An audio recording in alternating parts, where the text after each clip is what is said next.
there is a profession called medical coding where individuals review all of this case text. They have to develop a really deep expertise into all of these medical codes where there are 10,000 billing codes, 40,000 diagnostic codes, and they've got to interpret all of this data and documentation, which isn't always super thorough or really great because physicians don't really want to be documenting or doing all of this stuff. They'd rather be seeing patients. So they've got a hard job that's super complicated and really time consuming.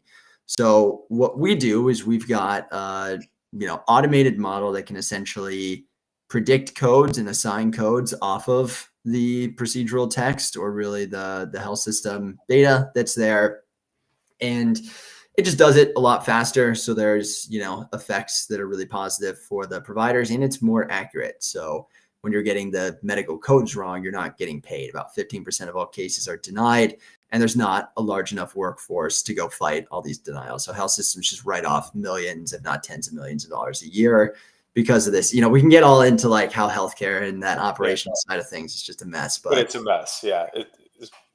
So that's functionally what we do. Now, related to AI within the workforce, I think there's a long-term perspective that's super rosy, and there's a short-term perspective that's a little difficult. Yeah, go ahead. And you use AI to make that mess efficient.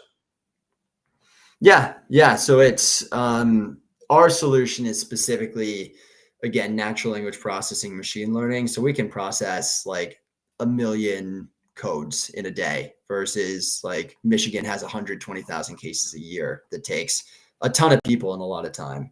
Right. And those people, to your point, so you just described where you guys are utilizing your tool, right?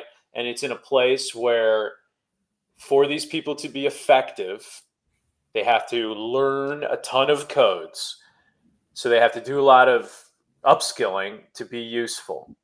So there's time in between hire and effect, or maybe you have to do school, which is a cost on the case of the individual.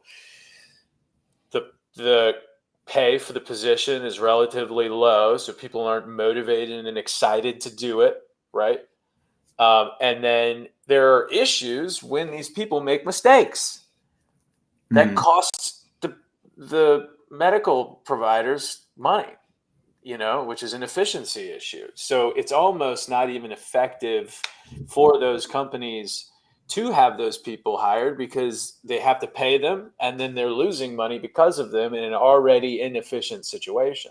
So now enter decimal code that has like you just said, we have a tool that can do more than what Michigan does in a year and a set amount of time. And forgive me if I butchered the statistics. Nobody quote me.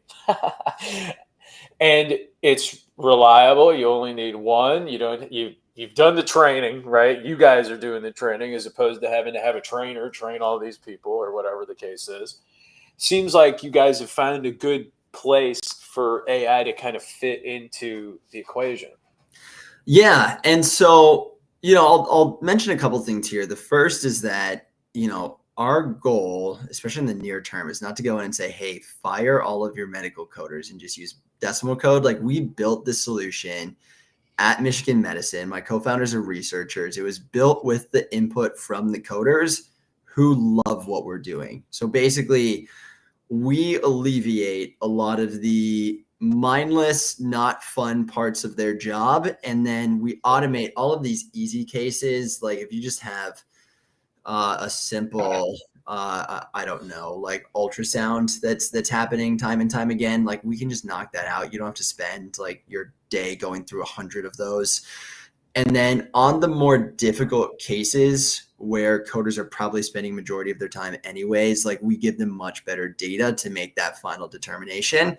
So why medical coding is a really ripe area for automation right off the bat is that one, as you described, the profession isn't awesome where it takes a good amount of training. It's a very specific skill set.